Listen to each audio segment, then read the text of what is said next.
it straight. Tell you a little secret about a good pomade. I'm the greaser, I'm not for fools. Rockabilly, rockabilly rules. Faded but not for fools. Yeah, rockabilly, rockabilly rules. Don't you touch my hair, don't you touch my blues. Baby, bring your hips, and I bring my dancing shoes. I'm the greaser, I am your flirt. Even if you rock me, I will drag you to the dirt. Well, I'm the greaser, I'm not your style. But how about my bike and ride with me for a while? I'm the greaser, I'm not for fools. Rockabilly, rockabilly rules. Faded but not for fools. Yeah, rockabilly, rockabilly rules. How's it going? Good, how are you doing? Good, good. You having a good day? Yeah, how about you? How could I not? What a day, huh?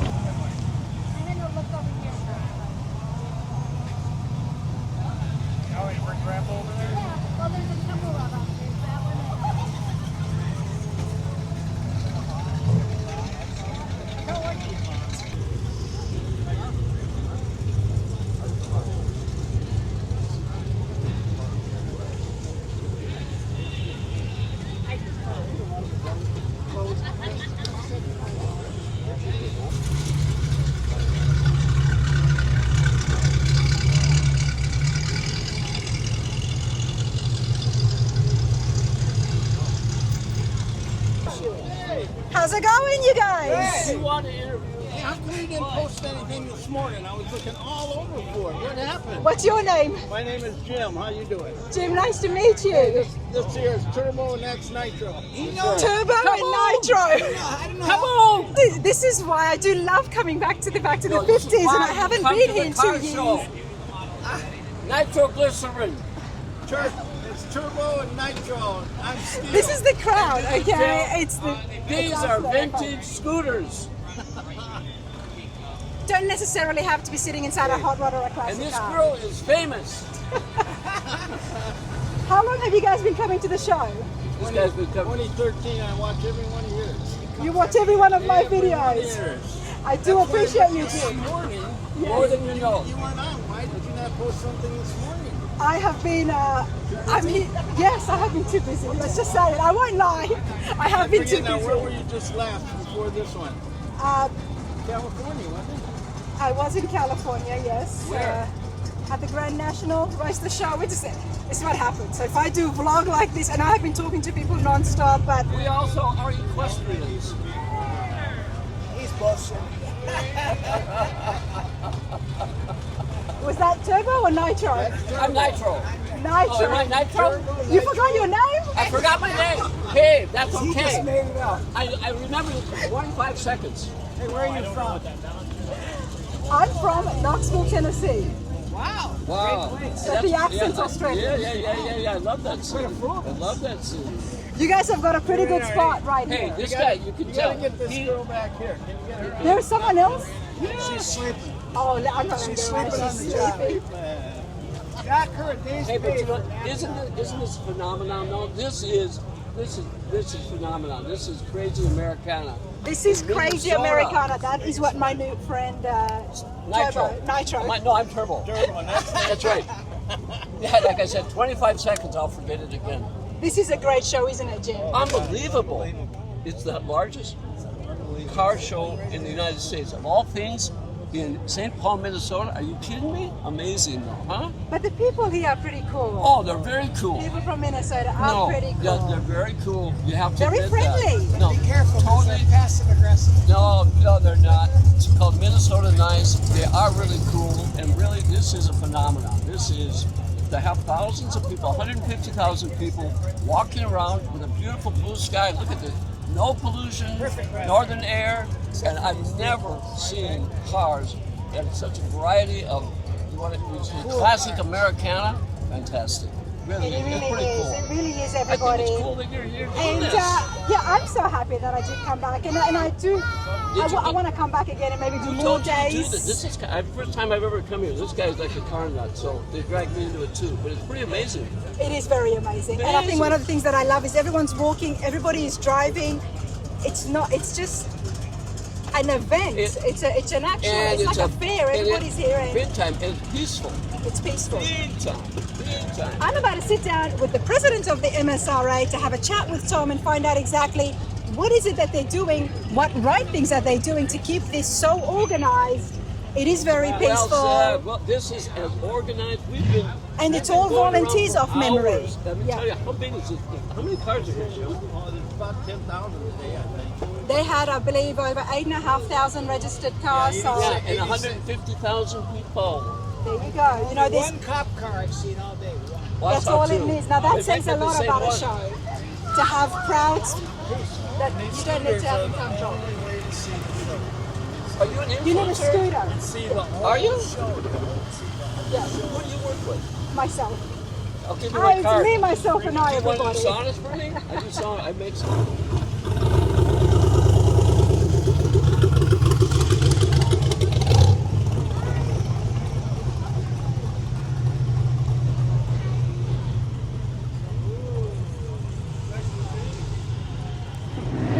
There are some shows that just make you smile and have a good time. This is definitely one of those shows.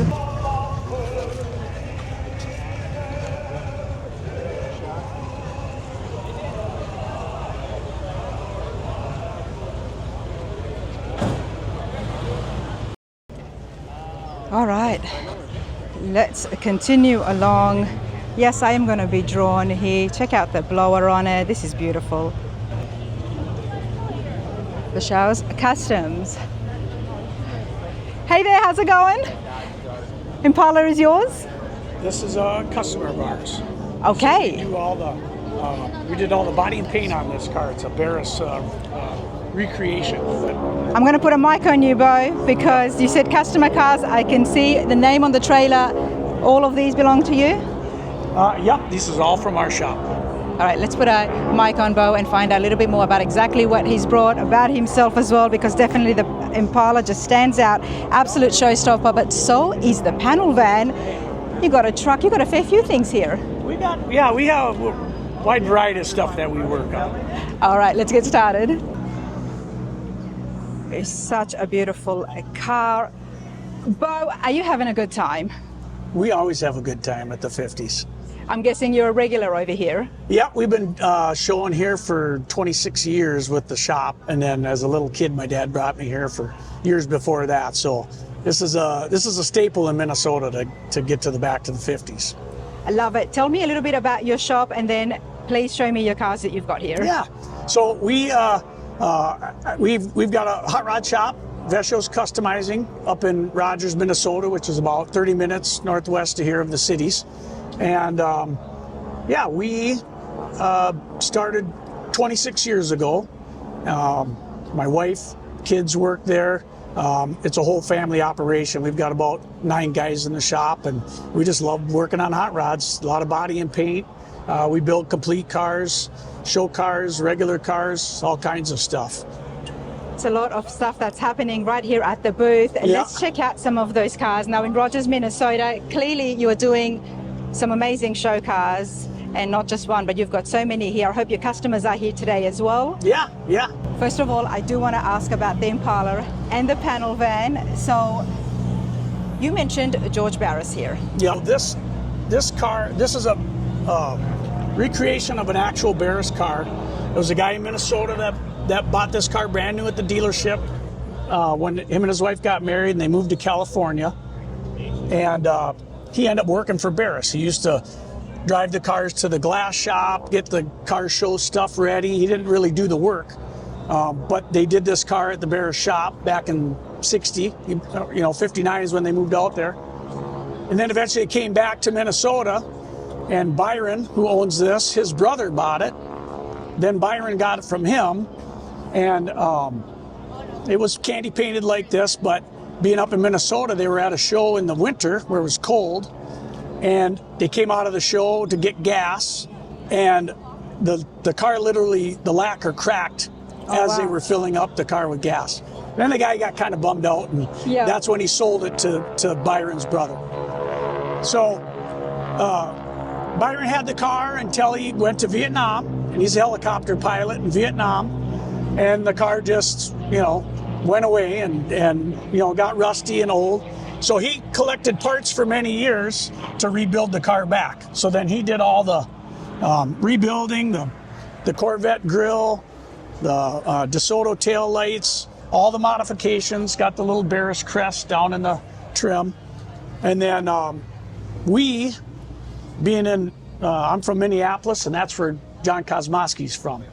So we're big house color guys. So I get to work with John often and hang out. He comes out to the shop. We helped him finish his last orange truck he did. But I was always enamored when I went to tech school. Yep. The teacher showed a Kosmowski video. Way before YouTube, way before all the stuff that we do now. He just made VHS tapes of how to do that stuff. Yeah, it's a video of a Camaro. He does all the body work, shows you how to paint, and I just thought it was pretty cool. That's how I got into doing all this stuff. And then being lucky enough. 20-something years ago, Yep. you learned your. Yep. Sorry to cut you off. I find it fascinating because I think today I'm one of them as well, nowhere to your level, but so many people are taking it upon themselves to learn things by watching YouTube. Yep.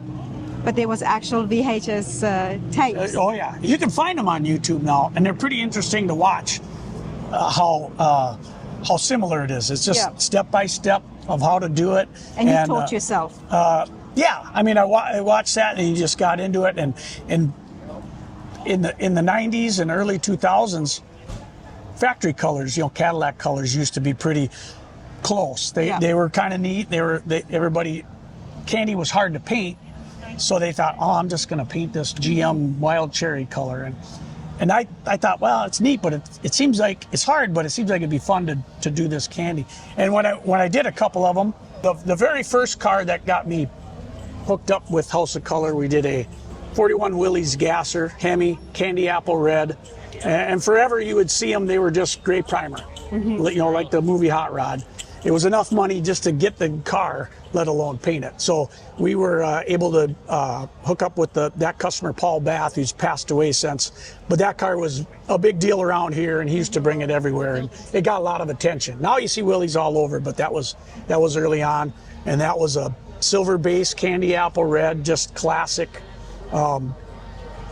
candy red paint job on a Gasser Willys. It was super cool. So that got us hooked up with House of Color, and we used to show for years here with House of Color, and then we were able to branch off the last couple of years, and we've got our own spot. So we still work with those guys, but we've got enough customers and cars.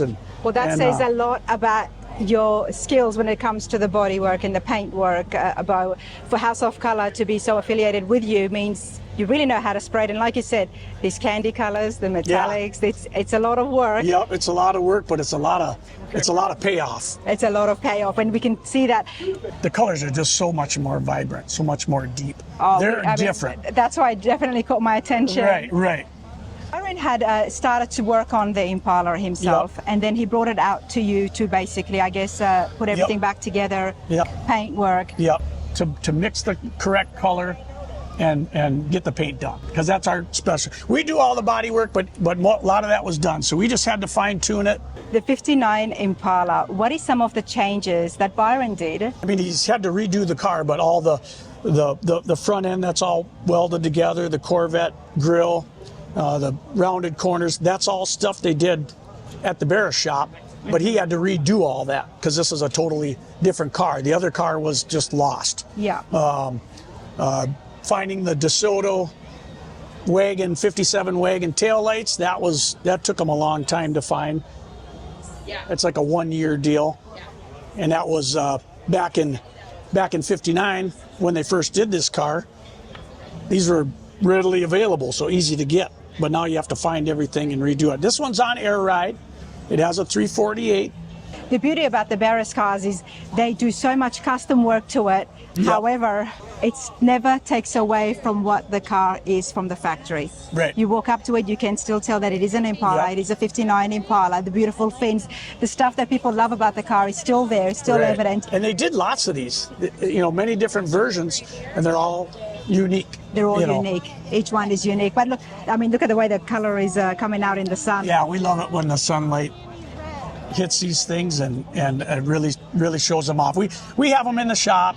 If someone's looking for a color, lots of times people they're looking for a color And if they come to the shop and one of these are in the shop, that's the color. That's what they want. They go, that's it right there. You can't go wrong with candy No. apple red. No matter how many times you see it, it still stands out. And of course, it's going to get a lot of attention today. The interior work, did that happen at your shop as well? Nope, Byron had that done. The story why the interior is blue is because when the car was originally purchased, it was a white or a silver car. Okay. And then when they did all the work, but you got to remember, it was done, the car was only a year or two old when they do all this custom work. They didn't want to spend the money to redo the interior, so. But the blue works. It works. I think in theory it may not, but it actually works. It gets you to tell the story of the car. Right. Even when Byron was redoing it, he was going back and forth whether he was going to have a custom interior or do it the way it was. And I think it'd be cool to have it as close to what it was as when you had it before. This is beautiful. Just before we move on and have a look at the panel truck, everybody, I do have Byron here now, who owns the 59 Impala. Byron, how are you going today? Wonderful. And yourself, Ryan? I'm good. Just having a enjoying good the time? weather here back to the 50s. Isn't it beautiful? Yep. Yesterday wasn't quite as good. Yeah, that's why I came today. Had a little rain and I hail. brought the sunshine with me. This is an amazing show. There are so many beautiful cars here, but I was definitely drawn to the Impala.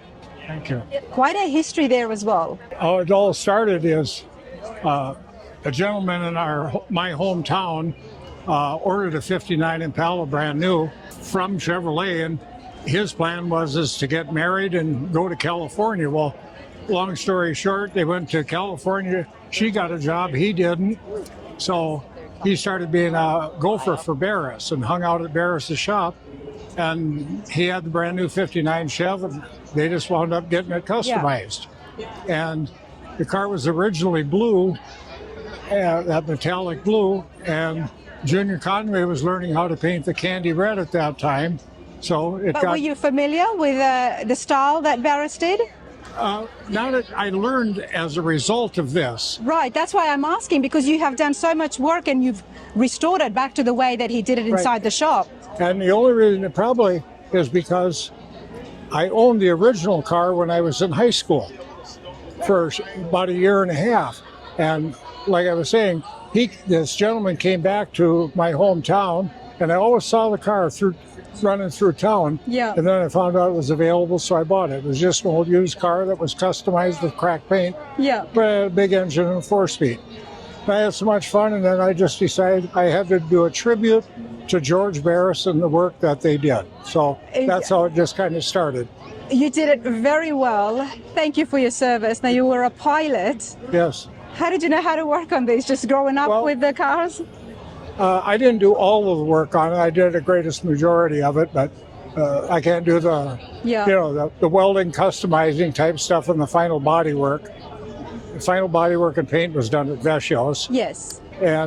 But I grew up working at a gas station, so all the mechanical and everything like that. So just that.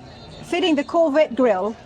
It's a 54 Chevrolet grill. Okay, the Chevy grill on it. And it's 21 tooth. That's just what the original had. Mm-hmm. I take no credit for anything for design or anything else. I just attempted to replicate what was. Still, Byron, fitting it and making it all fit. I mean, the gap, the fitment, everything has been done really well. So you do deserve some credit, I would say. Very humble. It's nice to see. And, you didn't go with the silver in the interior. I'm actually kind of glad because I love the blue. Well, the blue interior has always been controversial. From day one, people either liked it or they didn't like it. Okay. Like I said, the original car was a light metallic blue. It got painted candy red back in 59 or early 60. And it was a young married couple. They couldn't afford to put a new interior in the car. When it came back to Minnesota, the gentleman who owned it was named Norm West, and he was friends with John Kosmosky, and they were showing together, and John Kosmosky suggested we got to do something to the interior, so they took it down and they put the white tuck and roll accents to the stock blue interior. And so it's kind of, people, like I say, people either like it or they don't like it. I love it. Yeah. It stands out. It's such a contrast to the red, and I like it. I really do. Byron, it's such a pleasure to meet you. What's next on your mind? I know you car guys, you've already got another build in your head. No, I don't have another build. I've got 4 cars already. That's enough. That's definitely a first. I've got 4 cars already, and Love it. just taking care of them. And Yeah.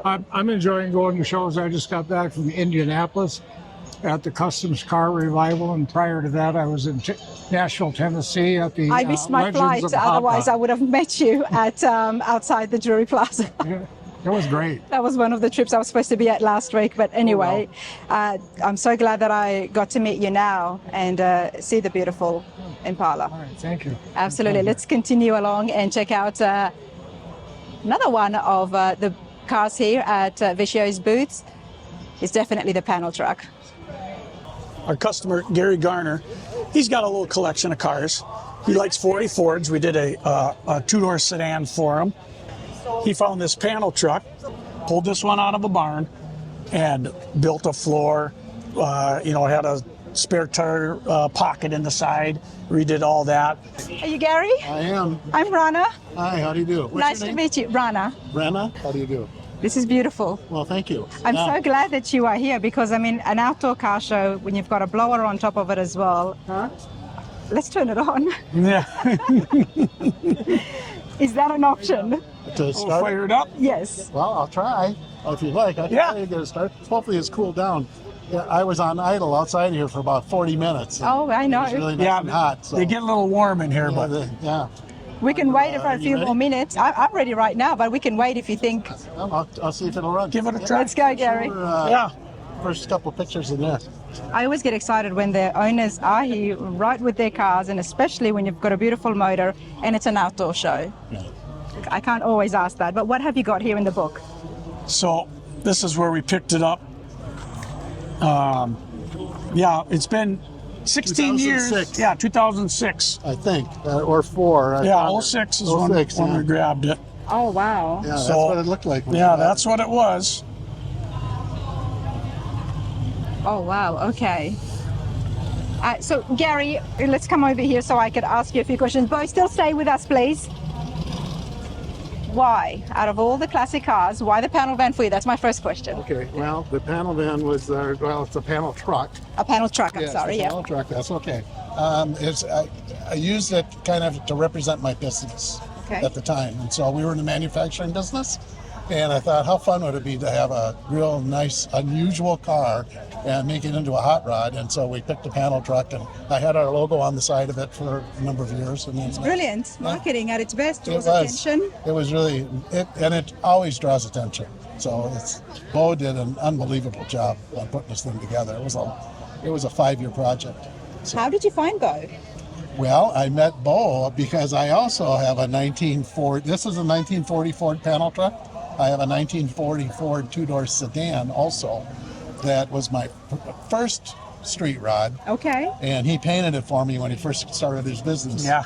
In his old location. So he was in an old location for about 2 years, as I recall, before you moved to your Scott and Rogers. And he's painted that car, he painted this car, he's painted other cars for me. So I just want to emphasize that says a lot about yourself when you've got not only just a happy customer here, but a repeat happy customer. yes, absolutely.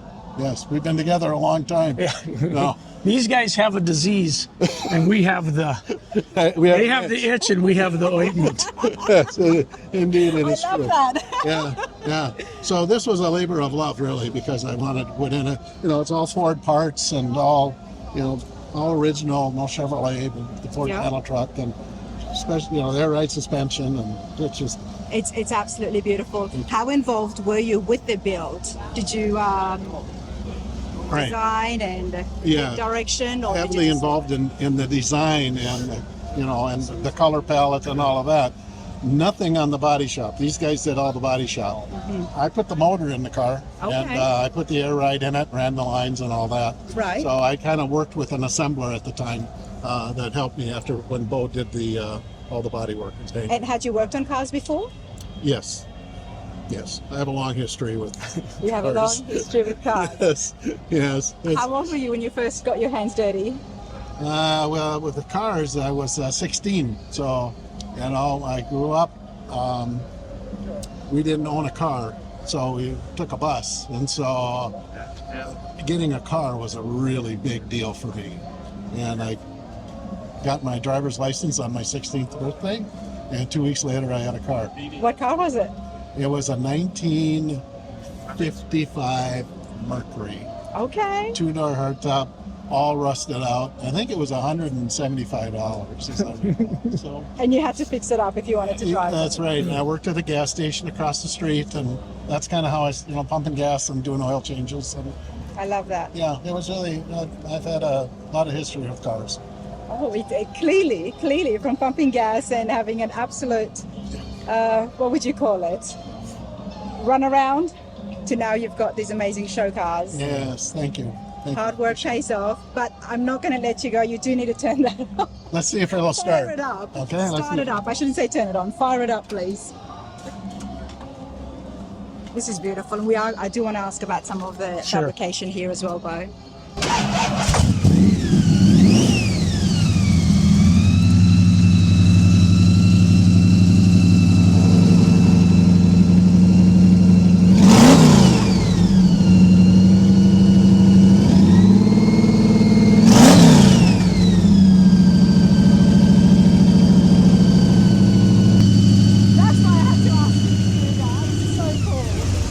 Love it, absolutely love it. It's an outdoor show, people expect that. What is the engine there, Bo? 460. Yeah, 460 big block out of a mid-70s Mercury. Oh, okay, yeah. Okay, and then you've got the 671 blower or 871? Pretty wild. I think it's 871. Yeah, that's the big one. Yeah, the big It one. is the bigger one, isn't Yeah. it? Yeah. This is awesome. So the only thing original on this car is about a third of the sheet metal. Yeah. That is all. Okay, Everything else is completely from scratch. take me through it, please, Bo. So Tell us while you saw about some of those pictures and we took it out of the barn. Yep. So in the back of these, the floor is all wood. So we got rid of all that. And then What about the front? Let's start here right up at the front. the front, so the trick with these 40 Fords is you don't have to do much to the front. That's the creme de la creme of these cars and trucks. They just look really good. So that's a stock reproduction grille. Now we shortened up and tightened up the bumper. Yep. Obviously there's the scoop on the hood, the opening to get that blower through there. The headlights? The headlights, those are stock. Yep, that's the stock trim. And then Even these are this turn one signals. Yep. And that's how it was back Yep, in the day. That's how they were. A lot of cars you have to change a lot of that stuff because they just don't look. But this car has a really nice Art Deco, smooth look to it. So you don't have to do too much to the front of these. Now these running boards, we made those to scoop around and shape the side of the fender there. Oh, wow, yeah. Yep. Something else with the running board. When was this finished? What year? This was finished in about 2010. 2010. Yep. This was on the. 2010, wow. This got a prestigious paint award for House of Color in 2012. We were down in Des Moines. It got a pros pick down there about that same time. I am not surprised. I mean, for 16 years ago, this is so still relevant and on trend today. Yeah. Wrapping the running boards like that, that's a lot of work right there. You see a lot of cars and you can usually tell when they're built. Wheels will give it away or paint schemes or something. And we like to do things that, so 16 years later, you can look at it and think that's a fresh car. Yeah. He just had that with his other sedan. If they're not out a lot, people don't see them. And when they do, and if you keep them up good, then they look like brand new. It looks like it would have just been finished coming out of the paint booth yesterday, honestly. It really does. And that's our, this is that goes to our House of Color paint. This clear coat, you're getting close to 18, 20 years old and it still holds up. Yeah. Would you mind if we close the hood? I would like to see that scoop. I'm very demanding, Bo, aren't I? Yes. No, you got to get what you want. Oh, nice. Check this out, everyone. Look at that scoop. And I'm guessing 16 years ago, hand fabricated, right, Bo? Oh, yeah. Everything's hand fabricated. suicide doors as opposed to the doors have been switched. Wow. And I'm loving the stance. Now, is the stance more with the chassis or the actual? You've done a chop here as well? No chop on this. No chop? Nope. No chop on this. It's in the chassis. It's air ride. Okay. So it comes up quite a bit for driving. Yeah. No handles. In the side was the spare tire. There was an indentation, so we had to rebuild that. Those fenders are usually bolt on, but we molded them right to the car, retaining some of that body line, so you have that style. When you have such a big car, a big side like that, you can't take everything away. You can't over smooth it. We cut the drip rails down, but we like to leave a remnants of it. A lot of guys will just smooth that out totally, and then it doesn't look as good. No transition. You got to give it some character, a little bit of depth. Wow. And you can see here where the top is a base coat of black with a silver metajewel over it. Then it has the candy red on top of that. Wait, the paint needs a moment all on its own. I think that's fair to say. But this is amazing work, Bo. I mean, just retaining that drip rail like that. This is beautiful. This is a lot that has gone into this. Have you done a panel truck before?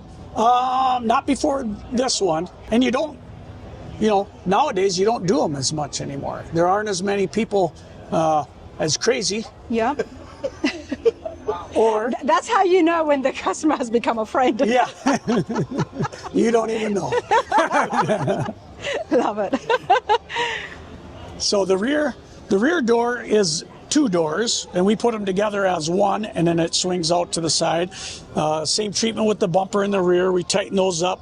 Again, sometimes people will just take all the bumpers off. Yeah. And then we realize it's too much. You need a little more design. It just gets too smooth. Yeah. And people just think just shave every handle, shave every trim, and then nowadays it's like you want to keep a little bit of that original, or not necessarily original, but just some more texture to the car to give it a good shape.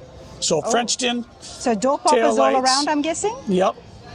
Nice. Look at that. No, you haven't seen the interior yet. Oh wow. Oh wow, okay. All right, talk to me.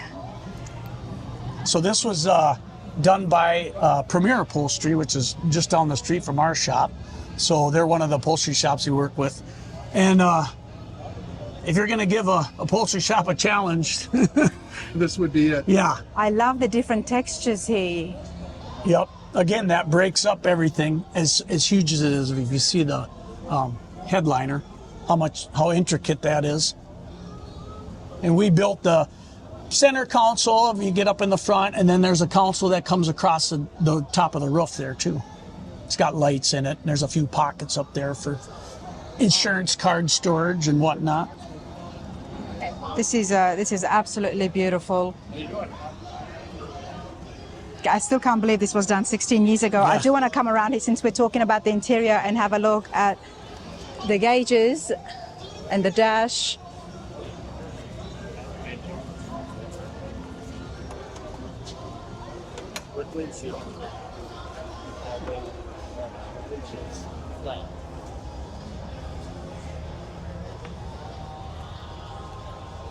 What is some of the changes here, Bo, that you've done? Well, that center console, I think that was all molded. We molded that out of fiberglass. Little bit of changes on the dash, and set in those that gauge cluster. All the floor custom made to fit around the chassis. Back then, there wasn't too many chassis shops like now. So how did you go about some of the undercarriage, the stuff that I don't see? I understand it's on airbags. Yep. Is it the original frame? It's the original frame modified. We didn't do too much of that. We did whatever as we built the floor in the car. And Gary and another shop did a lot of that assembly, what they have under there for air ride. Okay. But yeah, you know, now you can order up. This would be the same as a truck. You'd order up a chassis for that, you know, Roach Shop or Art Morse or something, and bing, bang, boom. That's a little bit easier, but we had to do quite a bit of work to get this down, you know, raising the floor, channeling it and everything. These builds really draw me in, everybody. Not only does it just look beautiful, but the fact that this was done in 2010, yet it is so on trend, like I mentioned earlier, but it looks beautiful. There's a lot of work that's happened here, yet you have to go and look. And I'm so glad that I've got the builder here to show us so that we can really appreciate how much has gone in and why this is so appealing when you walk past it. Right. Yep. Yeah, we like to catch these cars that grab you. Here at the 50s, there's, you know, 10,000 cars. Yes. There's a lot. Some cars people they get them out of a field and get a couple of breaks to work, and they get out here, and that's the fun of the 50s show. But you know what we do is build these show cars or these high-end drivers, and so we always have had some, you know, good customers that were able to build these cool cars for everyone to look at. So I'm getting excited to check out more of the other builds that Bo has got here. However, we do want to chat about that paint. You have to talk me through it. There's two tones to it. Mm-hmm. There's a lot of flake. There's even some flames happening. So let's turn this around. Yeah, bud. All right. So at first, when Gary mentioned this was a company truck, it was going to be maybe a white or a silver, but it's a big car, and then so. The bottom is Galaxy Gray, which is a house color base. The top, again, like I said, was black. And then they had a product called Metajewel, which is just a heavy flake, liquid flake. So we laid that down there because you need to have some sort of metallic or pearl under the candy for it to show. And then the whole thing is all the same candy apple red, you know, the tinted clear. So the red on the black is the same as the red on the gray, but really? That's how much they change, because you see right through. Because the base is different. Yep, because the base is different. So some people think it's like, well, you painted this, then you painted that, but you do all the color changes underneath the final color. Mm-hmm. Now, talk to me about the flames. What's the idea or the vision that you had? Because we can see a little bit of flames here. Is it supposed to be one big flame at the top, and then that's the... Well, this is the... we didn't want big crazy flames. I love big hot rod flames, but that wasn't the look we were going for. There's a guy, Lenny Schwartz, who passed away a couple years ago, but he was our airbrush and pinstripe guy. He was everybody's guy. You'd just call him, and he did the little V8 logo. That's all hand done. Airbrush. Mm-hmm. And then we need to, again, with the big truck, you got to break it up. Yes. You can't have it all be one. So we wanted a flame, but we didn't want the big traditional flame. So, like you say, this is just kind of a lower half, and he outlined it in that gray, and that goes all the way down. And I think what the other thing that I'm enjoying is how those flames and the paint is so consistent right through the door. Yeah, we come all the way through the door, all the way across the dash, the back of the firewall. And when you do that, we paint the car, we paint these things apart. The candies need to be painted together to get them even. So we have to have it on to line up these stripes, and then lay it. Then we take the door off, then we paint whichever next color, and then get it back together, get everything evened out, clear. Then we take it apart, sand it, and re-clear it. It's a long process, but it's a big process. It's a big process. Well, you think of the... But look, you just saw those ladies, you know, wow, that's pretty. Yeah. Wow, that's beautiful. I mean, it's definitely getting a lot of attention, which is why I had to stop here. But Bo, take me and show me some of your other work now. I mean, we can actually stand here all day long because there is that much involved, isn't it? Oh, yeah. Yeah, there's tons of time, tons of hours, tons of passion that goes into all these things. So over here, this is a little... simpler project. So this is a 41 Studebaker, and the family came to us. This has been in a garage for, I don't know, the last 40 or 50 years. And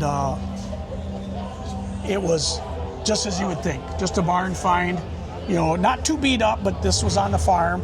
And so like 3 generations of the family came in, the grandpa and his sons and then grandsons, and they were all So excited. they've had it the entire time? They've had it the entire time.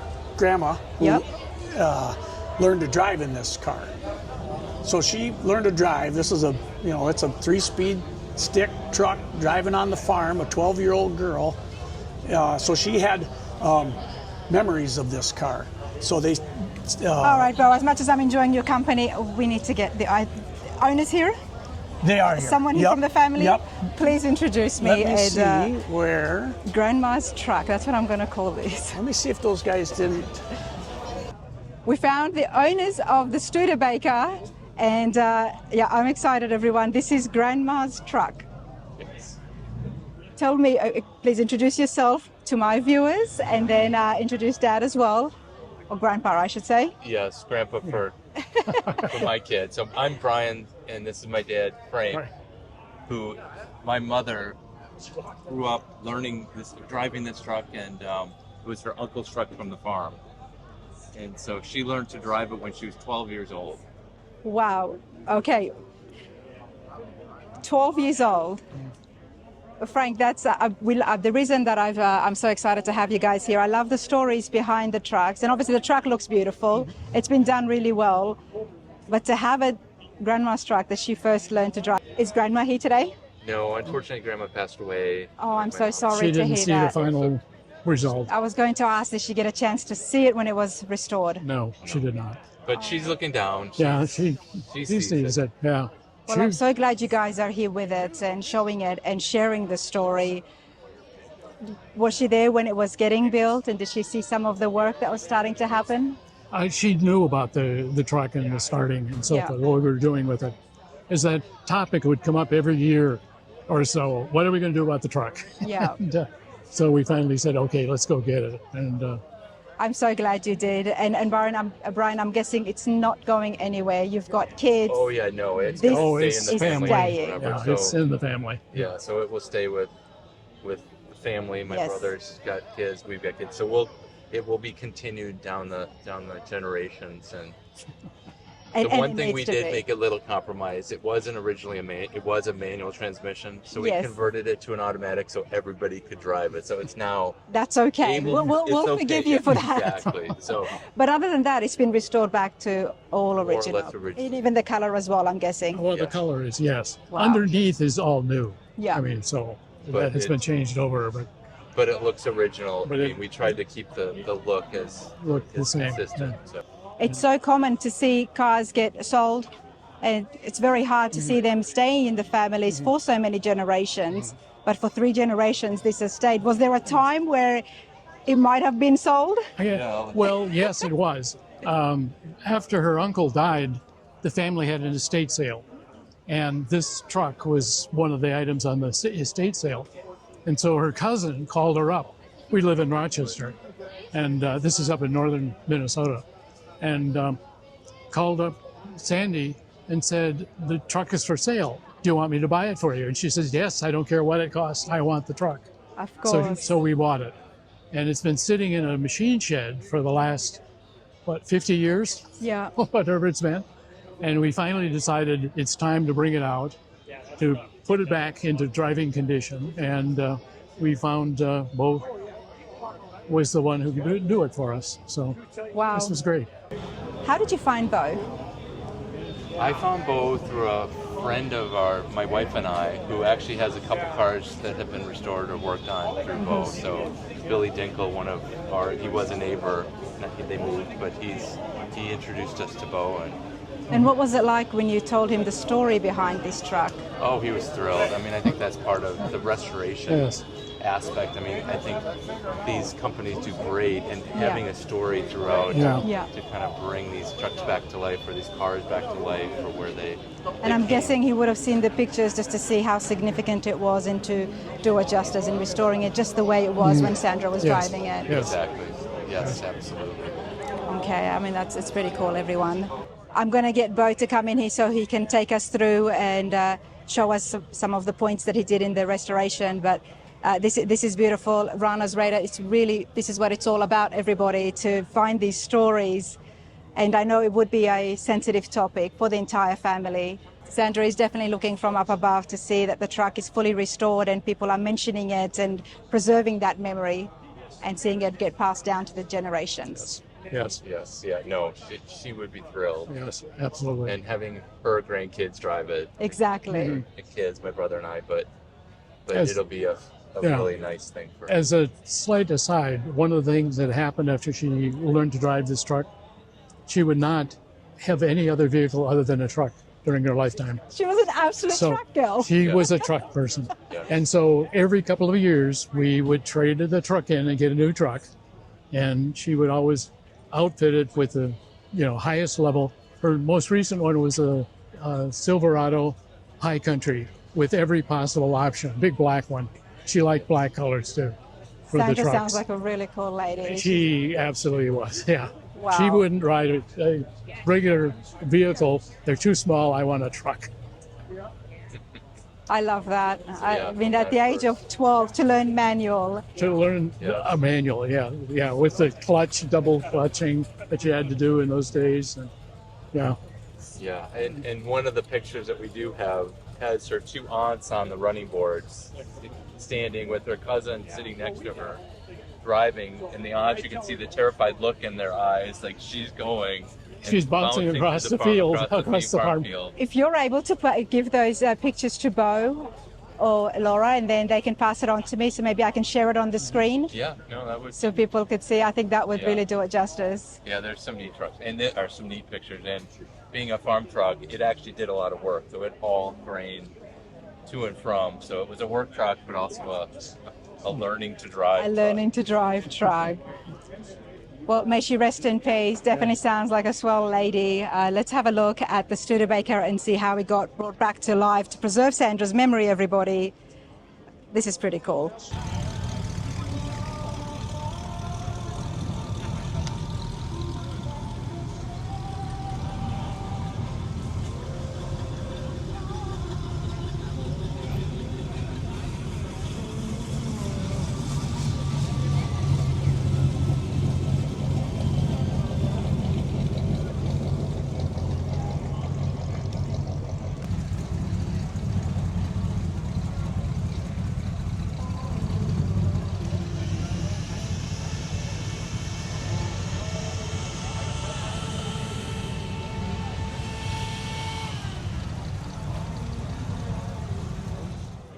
How cool was it to get this build into your shop, knowing the history behind it?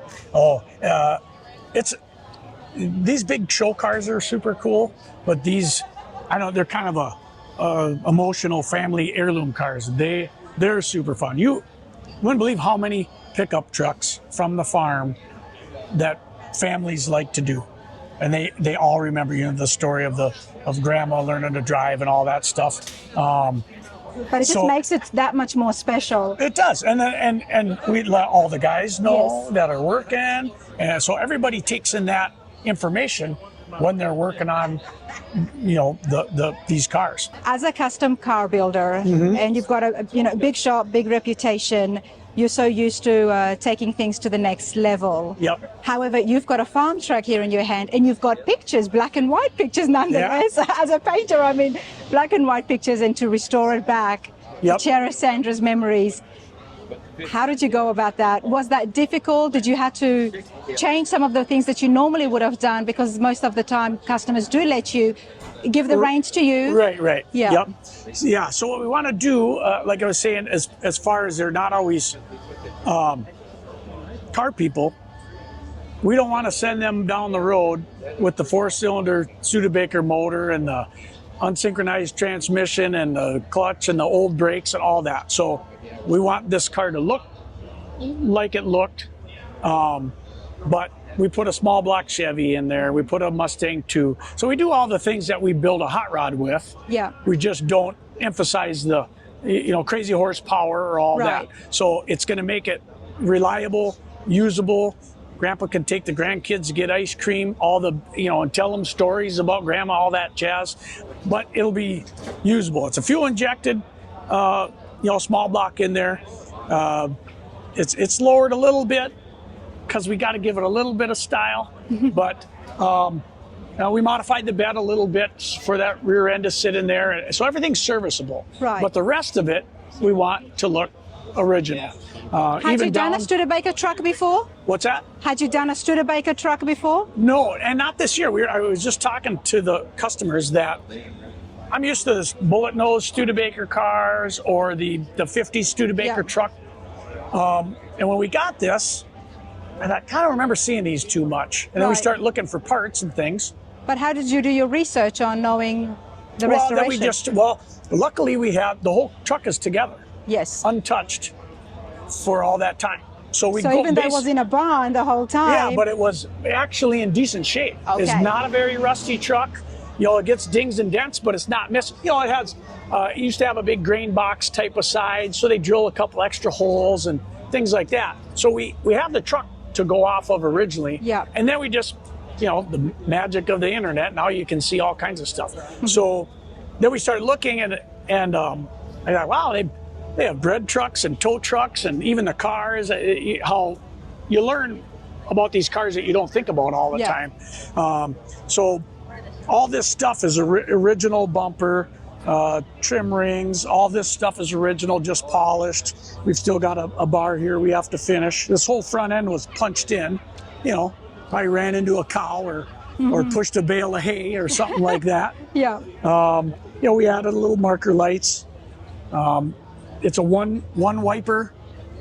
Just for the driver? Yeah, they've got a rubber plug there. That's the option. As they were talking about you could get the fender. The factory would have a whole slew of black fenders and they'd put them on a blue truck, silver truck or whatever. But what about the paint? As a painter? So the paint is the truck was green, and then they had sent me a picture of a Studebaker that was done that was in a museum, and it was this shade. So we had a green similar to this, so we sprayed a panel and that we had custom made for something else, and it was almost perfect. Nice. So then what we do is we spray skateboard bottoms, gives them a good shape, a good size. We can polish them up. And actually there's a bit of a curve to it as well. You can put it in the sun. That's a great tip. I might use that. I'm an old skater from the 80s, so it's fun to have skateboards all around. So that's what we use for test panels, and then we give them to them, and then they can take it home, and then they can show, all the people, what do you think of this? What do you think of that? I mean, they had a big discussion about the black fenders to the green fenders. So this is a base coat, or no, this is a single stage. I think we did. Everyone else would be like. And so it's very similar, but it's a urethane. We'll buff it up. We won't go crazy. It just needs to be nice. It's interior's not in it. It's scheduled to go to interior when we're done with the show here. It was going to go last week, and then they called, and I had mentioned the show. And when we do some of these cars, people who come to the show, they really enjoy having their car here and showing it off. People like you come by and ask them, and that's what I've told people for years. They come in there, I get this car done, I'm just going to go sit at the car show. I said, you're going to have some work to do. And they, what do you mean? I said, you're going to have some explaining to do. You got to talk to people all day long, and they want to tell you about their grandma's Studebaker and all that. And I'm glad you told them that, because that's what it's all about. Yep. Yeah, that's the fun of getting together all these shows. I'm still here at Vescio'S booth, everybody. Back to the 50s. It's full on. Bo, I'm appreciating your build so much. You've got some amazing high-end builds, and then you don't say no. You don't just stick to the usual, the six-figure, and I do appreciate that. But the next one is definitely a high-end build. Yeah, that's our big dog this year. This is the one you've been waiting for, everybody. A 1952 Chevy, like you've never seen it before. We're going to have a look at that, and we're going to meet Jeff as well. Yep. So let's show the folks at home at Vescio'S Customs. Tenacious. Yes, absolutely. I think you're up. Right. Laura. How you doing? Good to see Those you. better halves. Hi. You having a good time? Yeah, it's great. The weather's perfect.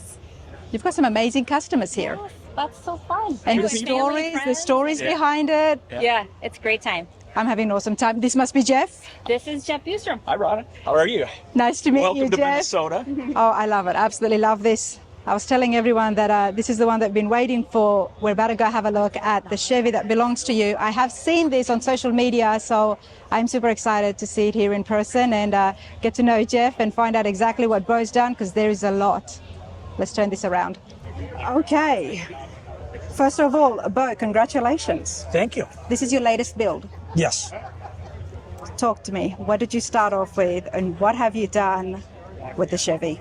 So we've done a lot with this one. So Jeff, we've done a few cars with. His father-in-law bought this Chevy back in probably the 70s or so. And there's a story of his wife when she was a little girl riding back to the farm with a calf, with a baby cow in the back seat. Okay. So, they were just on a farm and he didn't have the truck. They took the car and that. So that's another one of these family stories that's fun, that they remember this kind of stuff. I'm guessing Jeff's not going to be putting any farm animals No, not in too this many one. farm animals in the back, no. So Okay. they had the car and his father-in-law, he, back in the day had bondoed it up and cleaned it up and they just used it as a car, but it was sitting in the barn for years. And as we did a few cars with Jeff, we were out here at the show one year and he's like, he saw one of these 52 Chevys and he goes, I think my father-in-law's got one of those cars. And how bad was it?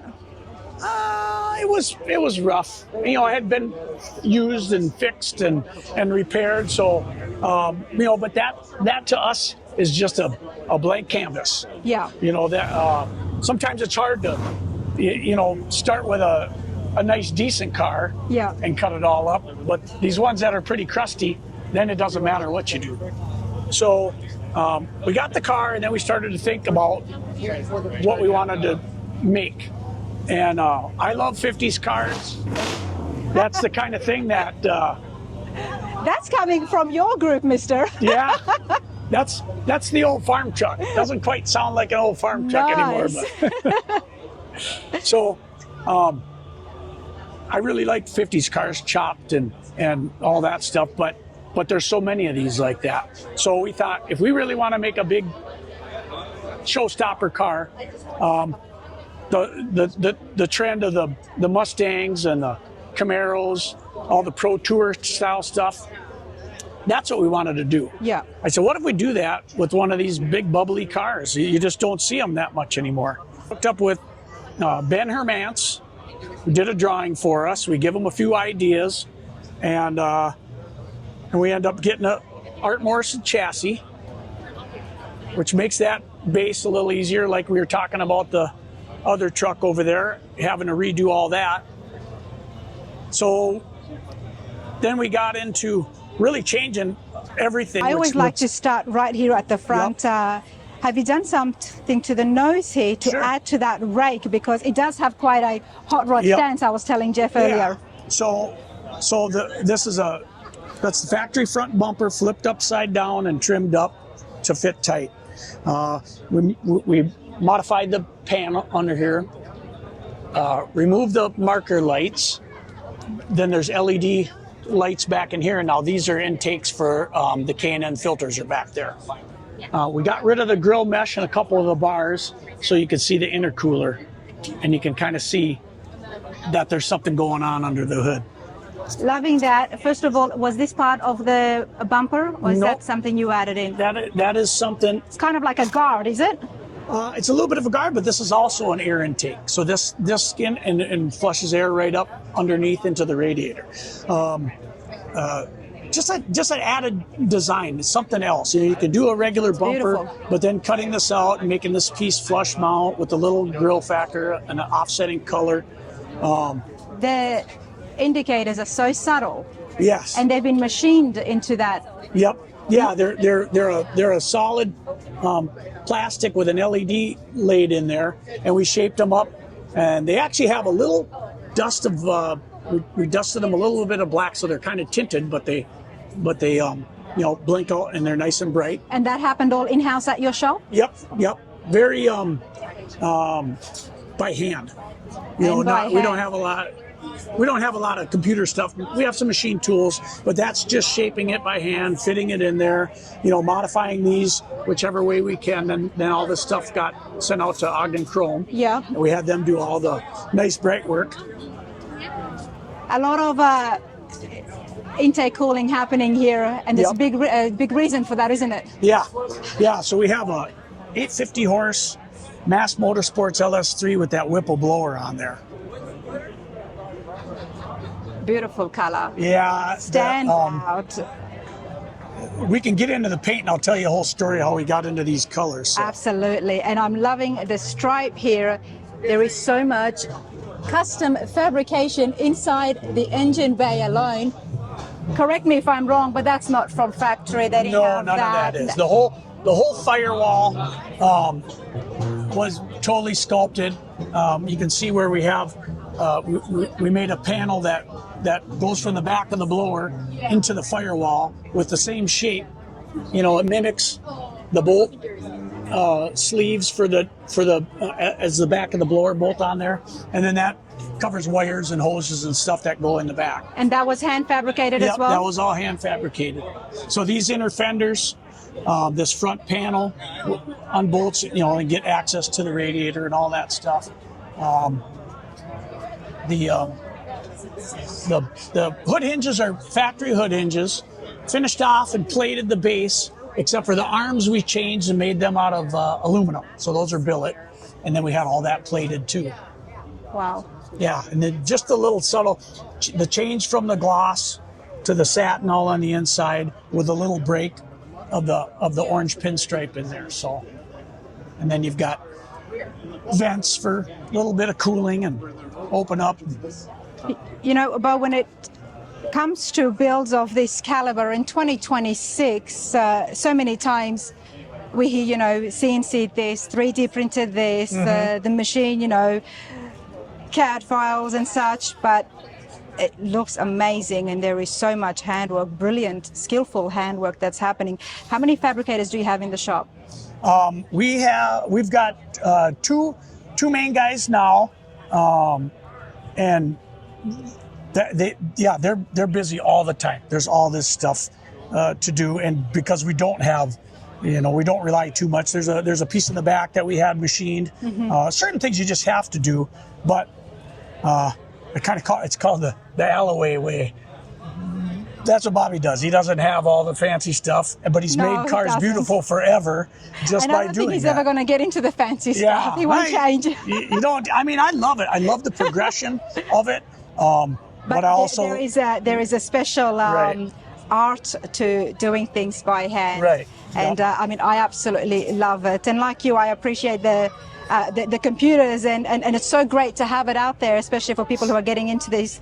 But to do something by hand, the way Foose does it, and of course Alloway's hot rods.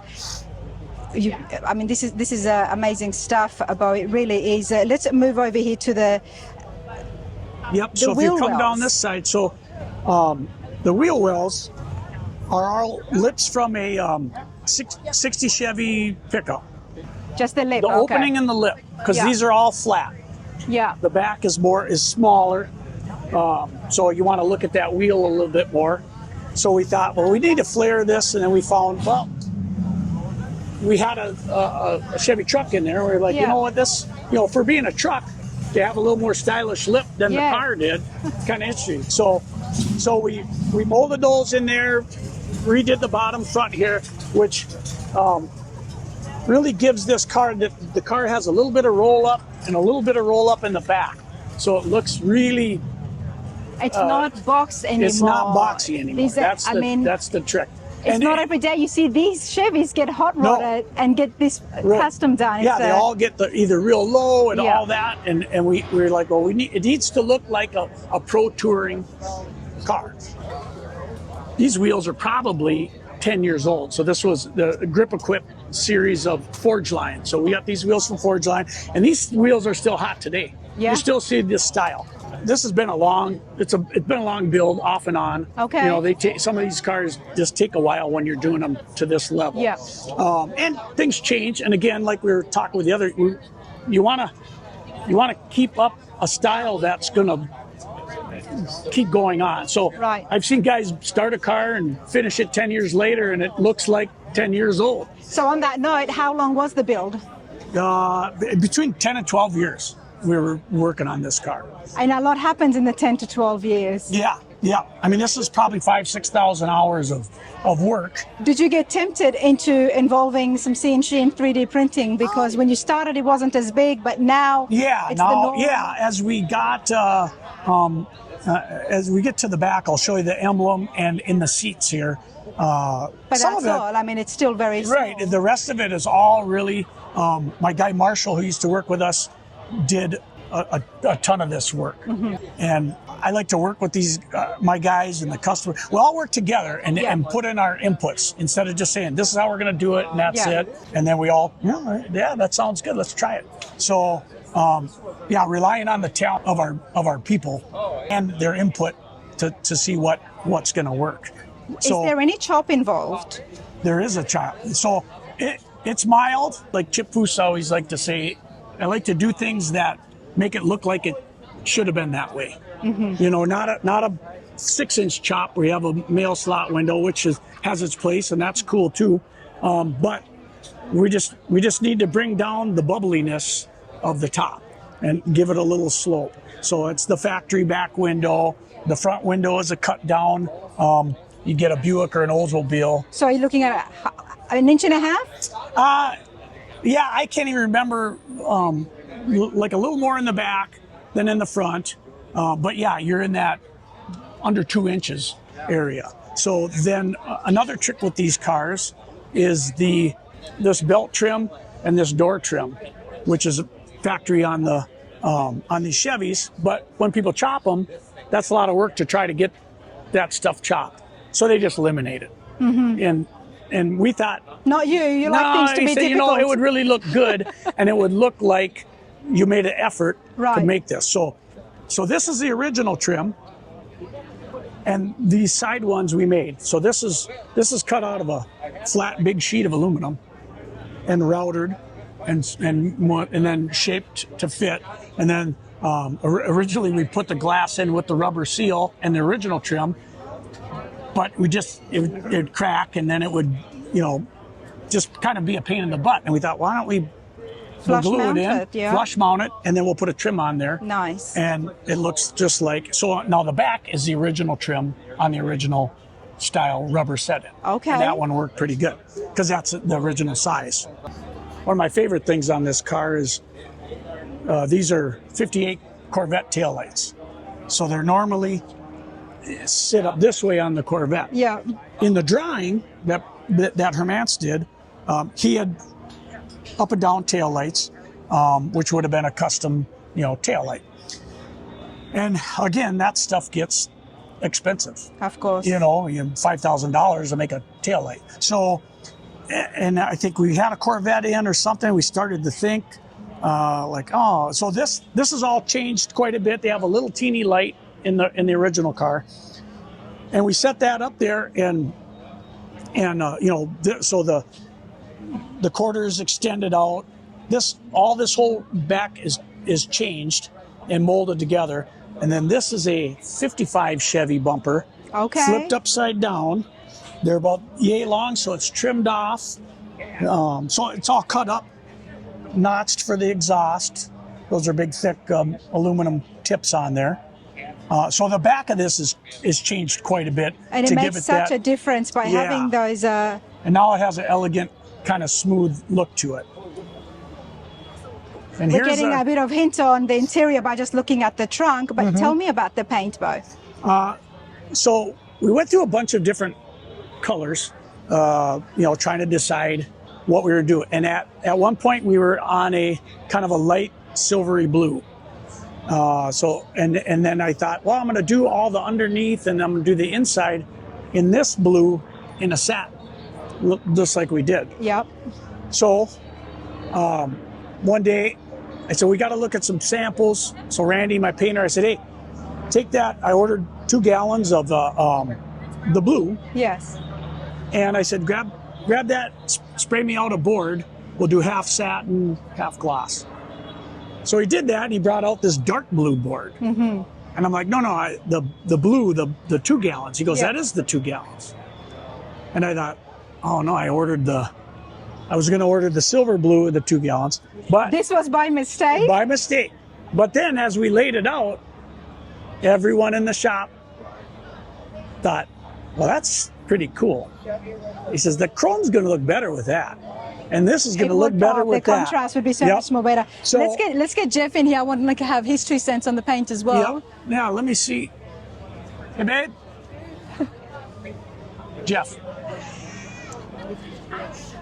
Jeff, this is beautiful. Thank you. This is, Yeah, I love it. I bet you do. It is definitely beautiful, but there is so much involved here. There is so much work, so much custom work. Mm-hmm. My first question is, obviously you love it. Did you have any input on how you wanted it to look and when it comes to the stance and some of the custom work, or did you just give the whole reins to Bo? Well, it's a pretty collaborative deal. We saw a 52 here, actually back to the 50s, thinking about, what's the new project going to be. I've done other projects with Bo, and saw that 52 and thought, man, this is a cool car. But, I said, you think we could make this look a little sportier, a little sleeker? How would we do it? Yes, sir. We ended up working with a guy named Ben Hermance. Yep. He's out of Boston, Hermance Design. And between Bo and Ben and myself, we came up with, went back and forth, a lot of iterations, and eventually came up with this style. Again, trying to make this thing look fast while standing still. Yeah. And if you really look at the car, you'll see the wheel wells, the back, the front, it's kind of leaning forward. You got more rake in the windshield in the back by chopping it. And so, once I get going, I had it over to Bo. I mean, he knows what he's doing. And once we came up with the final design, it was pretty awesome. In fact, the paint, we had a whole different paint scheme. Well, yeah, we were I was just telling her about that. We were just talking about that, but out of all the cars, why this Chevy? Why this body style for you, Jeff? Well, I wanted a 50s car. I've got a 63 Nova, and I wanted a 50s car. This turned out, this was, when we saw this 52 here at back to the 50s, that kind of inspired me. Started thinking about my father-in-law, who had an old 50s car in his barn, just sitting there. It was covered in dust. And then, so I called him and said, what is that in your barn? He said, 52 Chevy. And that just sort of got me thinking, oh man, it's his car. He had it for 45 years. And I thought it'd be a nice little tribute to take this car and make it something super cool. And so that's how, that's how it got going. And we pulled in, once we got the designs, we just ran with it. And just recently, actually when Bo got it done in last August, I had my father-in-law, who's 87 years old, come down and sit in this car, fired it up, and it was amazing. What was his reaction? Oh, he's blown away. I mean, to see the kind of craftsmanship and the level of effort and skill that it takes to do something like this, if you're not a car guy and not around this stuff, it just blows your mind. Yeah. It blows my mind, and I've been around it for and he's a woodworker, so he knows craftsmanship and all that stuff. He can appreciate it. Is your wife here today? She's not here today. She's watching our grandkids today. But this is so special even for her to have Dad's car now in the family restored and to be kept for the next generations. It's a funny story about this, that when she was a little girl, 10 years old, she had 2 sisters. There's no boys in the family, and so she went with her dad everywhere. And her dad was going to the local sale barn looking to buy some cattle. And when they got there, they didn't buy any cattle, but there was they were selling a bucket calf. Well, what a bucket calf is, it's an orphan calf. And he thought, you got to take care of it with a bucket. Correct. He thought this would be kind of neat to have for the kids. And so he bought this bucket calf. Well, then he has to get it home. Well, he drove this 52 to the sale barn, and he tells my wife, we're bringing it home in the back seat of this car, and you're gonna hang on to it. So my wife sat in the back seat of this car with a cow, holding it when she was 10 years old. So it's come a long ways from hauling cattle to what it is now. Wow. So that's a pretty fun story. and it means a lot to her too to see this, and all those childhood memories of Absolutely. running around on the farm with this car. Absolutely. I love hearing about the stories, but I also love seeing the smile and the relationship between the builder and the owner of the car. Clearly, you've known Bo for a long time. Yeah. You've had multiple, and you can see that. You can really see the relationship. I think I met you in 2010, and actually it was another old vehicle for my wife's family that got me introduced to Bo. My wife, for her 12th birthday, got a Honda Trail 70. Yep. And she rolled the wheels off this thing while it was sitting in the back of the barn, probably not too far from the 52. And so I asked my father-in-law, are you going to do anything with it? Yeah, he had no plans. I said, can I get it? I want to restore it for my wife. And I got it home. I took it apart, had the frame needed to be repainted. So I looked on the internet, found this Vescio'S customizing just in the next suburb. So I went up there. I remember walking into the shop, opened the door. I had a suit and tie on, and it was during lunch hour. And I think both guys were looking at me like, Here come the feds. Here comes the FBI walking in there. And so brought the frame of the trail bike in. Bo ended up painting it for me, a candy gold, beautiful. But when I was in the shop and started looking at all these cool projects he had going on, man, it hit me. I'm like, I got to get into this. And so after that, I started finding cars on the internet, sending them to Bo. I said, what do you think? Is this a good one? Well, Bo, after all of this got done, ended up buying this 63 Nova that Bo did for me when we debuted that at Detroit Auto Ram in 2013. But anyway, he calls this little trail bike, he calls it my gateway drug. It was my gateway drug into custom car culture. And sometimes it takes a certain type of car or a certain show that's going to really give somebody the bug. I always call it the bug. I have it too. But for you, sir, it was entering and putting your foot inside the right shop. That's right. And it's if Bo had been some shop who was run down, overtired, and no smiles, nothing like that, it makes a difference, doesn't it? Huge difference. I tell you, we started going to car shows, and we became really good friends. Our wives became friends, and they go on vacations with us. We join them, and I just love hanging around. I feel like I'm part of the family. I know his parents very well, and Laura's parents very well. We're going to go to his daughter's wedding in he's coming to my July in Colorado. Love that. I mean, everybody take note of the kind of relationship that can really blossom, especially businesses out there, hot rod shops. Jeff did not look like a car guy. Let's face it, there's not many of you out there wearing suits and walking around. But yet still he was treated in just the same way as any customer. At the time he wasn't even a customer, he was just inquiring. Right. But you fell in love with the shop that you saw, and look at the result of that. Yeah, and I trusted it completely. I think Bo has this reputation around it. You go around this back to the 50s, there's 10,000 cars here, and you talk to people who've been around custom cars, and you can mention you work with Bo Vescio. They all say, first of all, incredible craftsman, does an excellent job, but they say, here's a guy you can trust to build your dream car. He's very good, honest businessman, and that's his reputation, and that's the way he is in everyday life. So it's been an honor to work with him and become friends. It's amazing, it really is, and you can tell. I mean, looking at Bo, you wouldn't think he's brought all these high-end builds and stuff, but he's done them all. So it's great stuff, and I do look forward to checking out inside the shop and getting to know Bo a little bit more, and finding out some of those recognitions that he would have gotten, because I'm sure there is plenty. And this is just the start of this one to do the show circuit. That's right. There's a lot more to come, but let's have a quick chat about the paint, and then I want to have a look inside, and then we'll continue along. The paint. So we got so we had our mistake painting, ordering the wrong color. Did Jeff tell you that he wanted that silver blue, the one that you had ordered? We looked at a bunch of different colors, and we ended up with that silver blue. I thought it was kind of a cool color, and we're going down that path right up until the fortunate accident.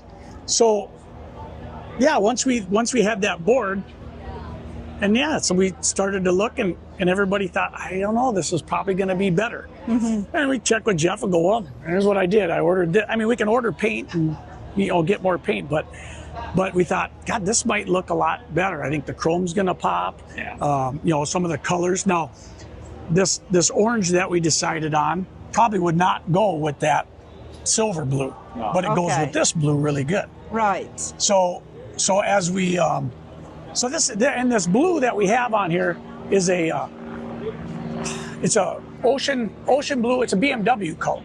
It's a BMW color. So it's okay. A lot of pearl in there. Really clean, kind of a not too sparkly, but you know, a nice subtle. Enough to make it pop. Yep. Now let's have a look to see the contrast that's happened. I already saw it in the engine. Yep. And I think it's brilliant. It really makes it pop, doesn't it? I've seen a few cars that just had these monocolored motors that just sit in the pocket of the thing, and that's what I was looking for. So that was one of the first things that really spoke to me when I saw it only in pictures on the internet was the engine. Yeah. So we did that orange, and then I thought, you know, and a lot of the new cars, even if a new Chevy Impala might be all black in there, and then they just have a nice cigar leather dark seats and a few door panels, and that's the kind of some of these cars you look in, if they're all black, they look really good. So bringing all the blue in. The blue carpet, the satin center console, that's another fully hand-formed piece. Wow. The grill on the dash, that's something we made. We made the surround for the gauge cluster, and then Classic Instruments built us that gauge. John and his team do amazing work in making these custom gauges, everybody. And we are going to be heading out there to Classic Instruments pretty soon. But this has been done so well, Bo. I am loving the running center console. So the headliner is made out, we laid plastic on the roof after we finished bodywork, and we made a complete fiberglass cap. And then we cut that in half, and then we shaped that to fit the inside of the roof. And now that is all covered. Because you had to make a roof skin. You have to make a roof skin. You could do the bows, but we want a nice solid piece. So then that's all covered with the Alcantara, and so that way we've got the blue everywhere. The little waterfall panel we made for the back, and then these are mid-2000s Impala seats. So they're full power in the front, and we also used. So we have 4 buckets. Do they have the center console here? Is there some functioning purpose to the rectangular? Yeah, this is a center. Nice. So you've got some window buttons, some lights. This is actually the key. That's the key? That's the key. That's the key, everybody. Yep. Okay. So we'll fire this up in a bit, because this one sounds like war. Okay. Okay. And this is one of our machine pieces, the Tenacious emblems that go in all the seats. Tenacious, tell me about the name. Well, go ahead. Well, go on.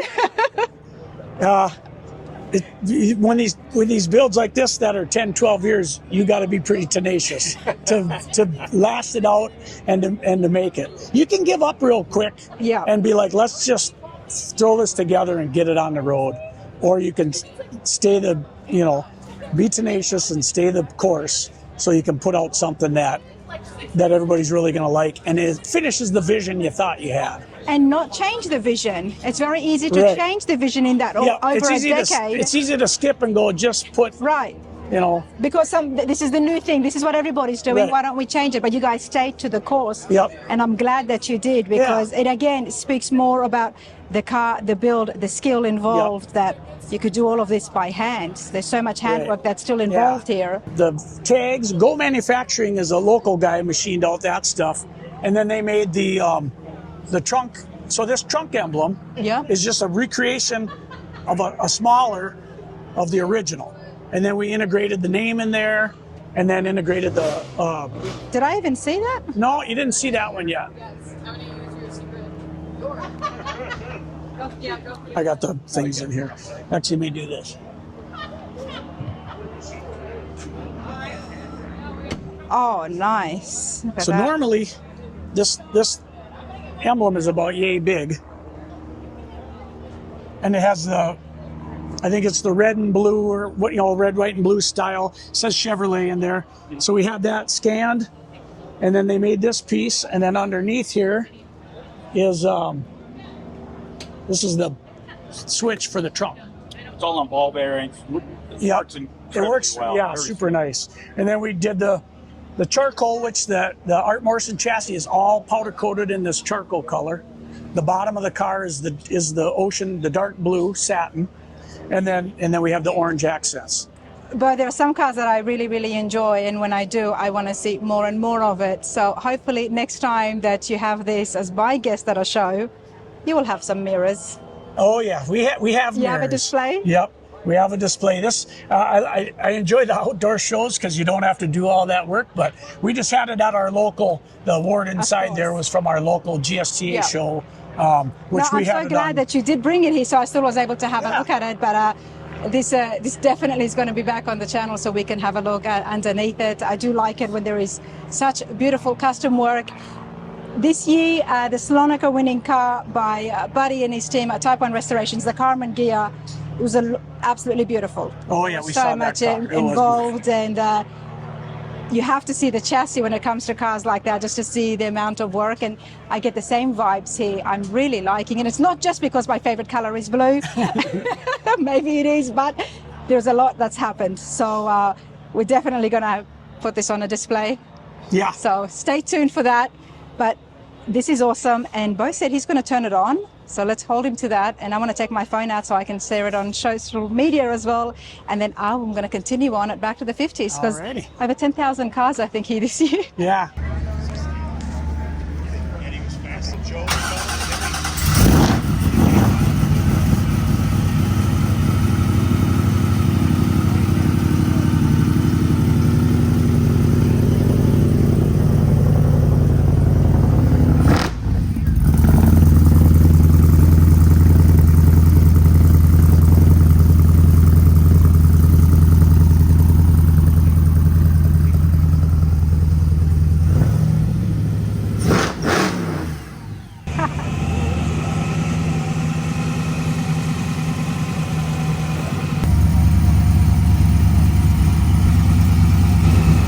Doesn't get better than that anymore. 850 horsepower.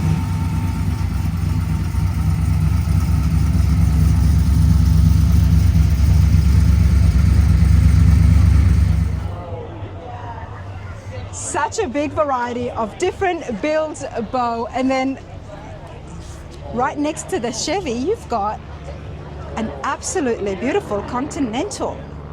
They're completely different body style now. Yeah. So this one, this is a more of a pretty factory restoration. Okay. So Pat and Linda Vlasco own this car, and this car is a. This car was being built. They had a crew that were doing it, a couple guys, and this car had a few parts cars.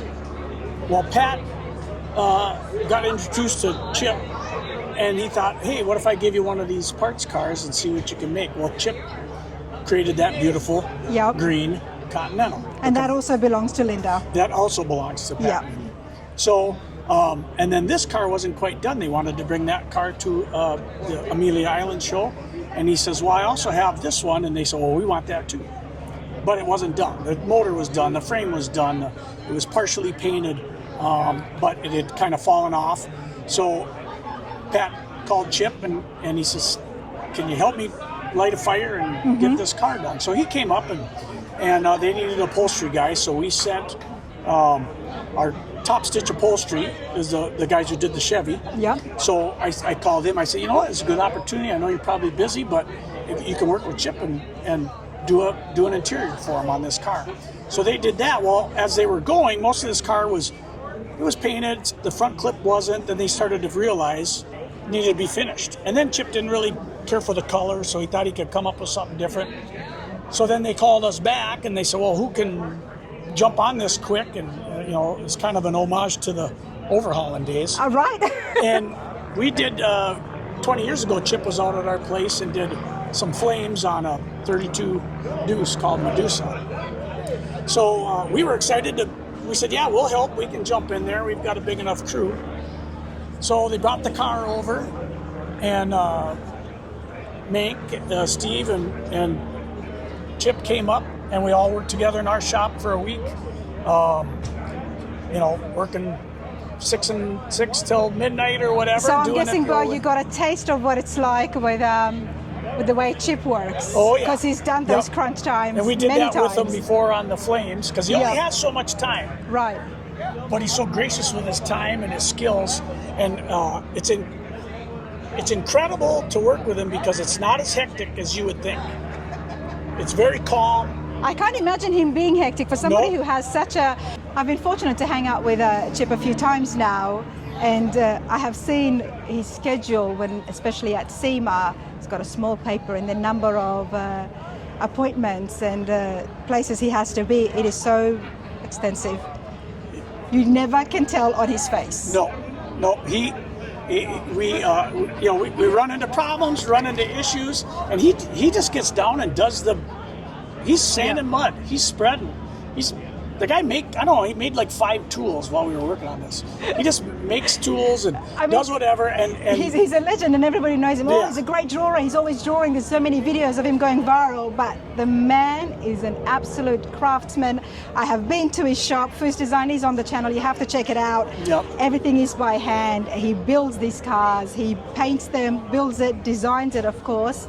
But the work is so immaculate with it. It's amazing. But it's fun to work with, and I've watched him since the beginning when he was at Boyd's and all that stuff, magazines and stuff back then. But so it's really fun to work with him. It's really easy, and he's got a super positive attitude. Like, well, we just have to get this done. So we did. We got the car all finished and painted and buffed in a couple of weeks.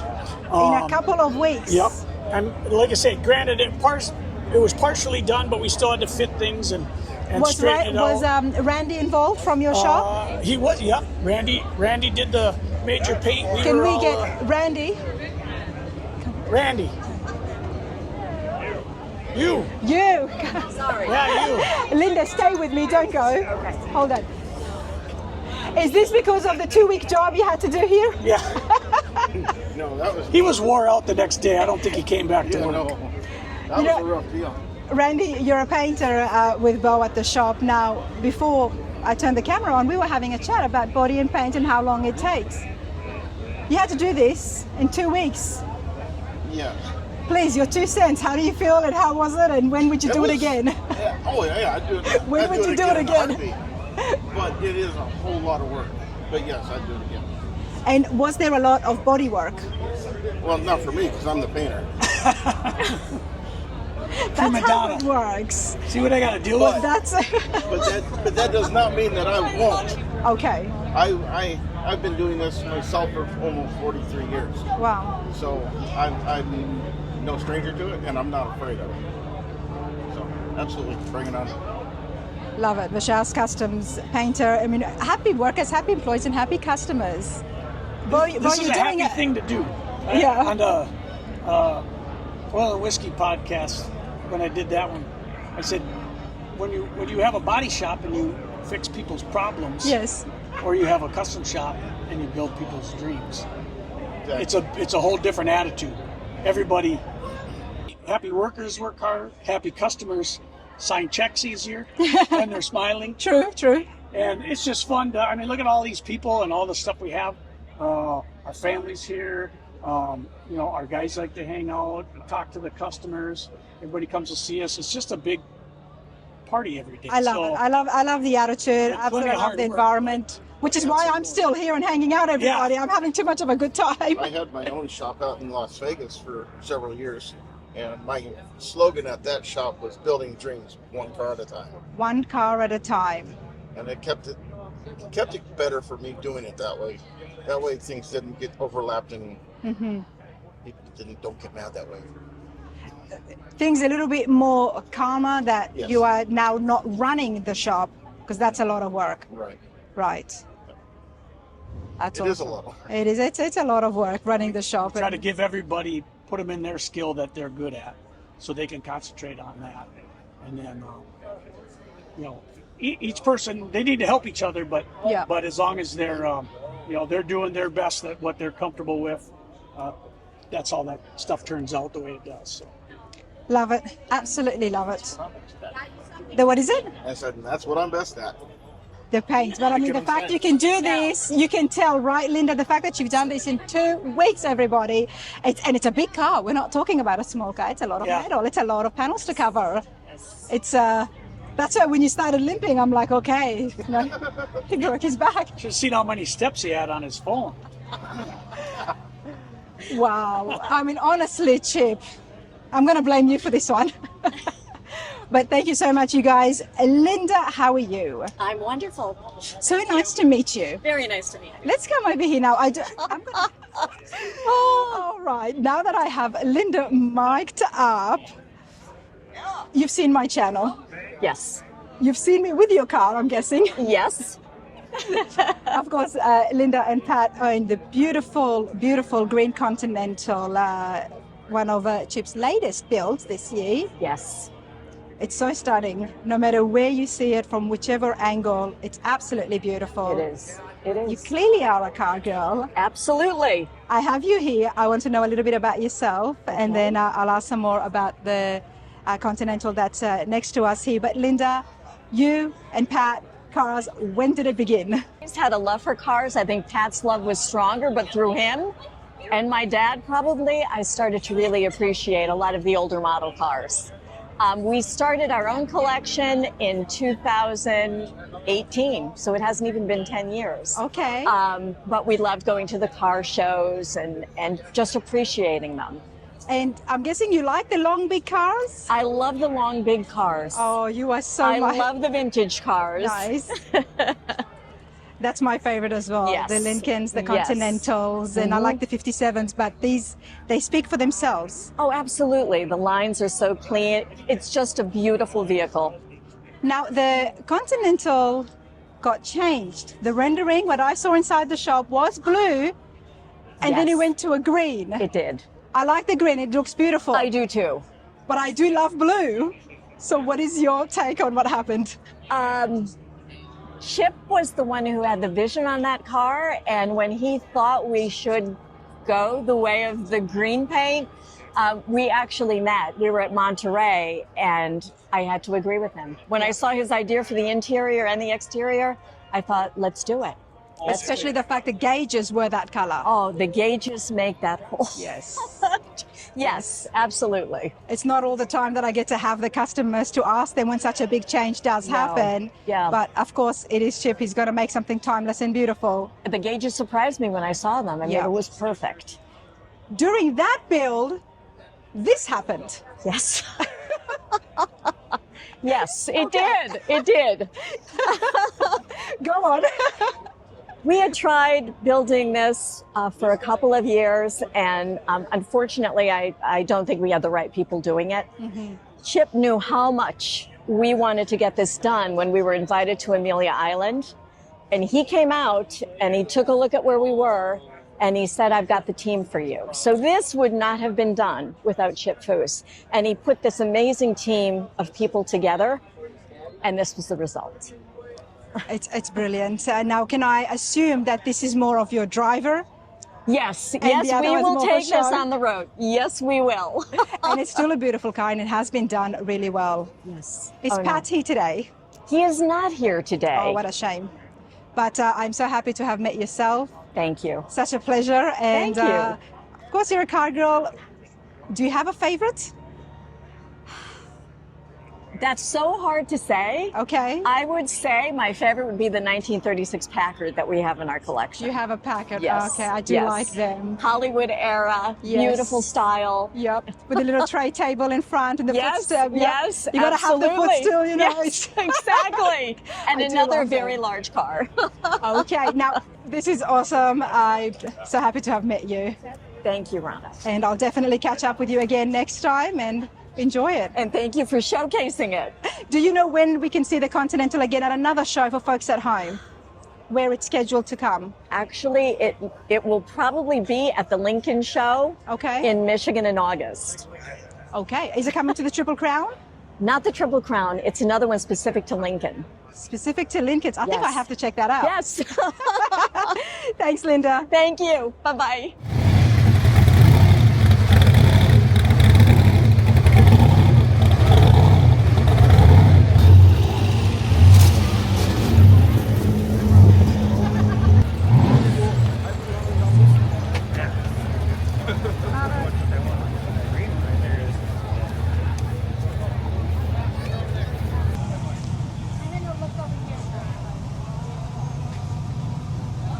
Oh, you bring grandpa over there?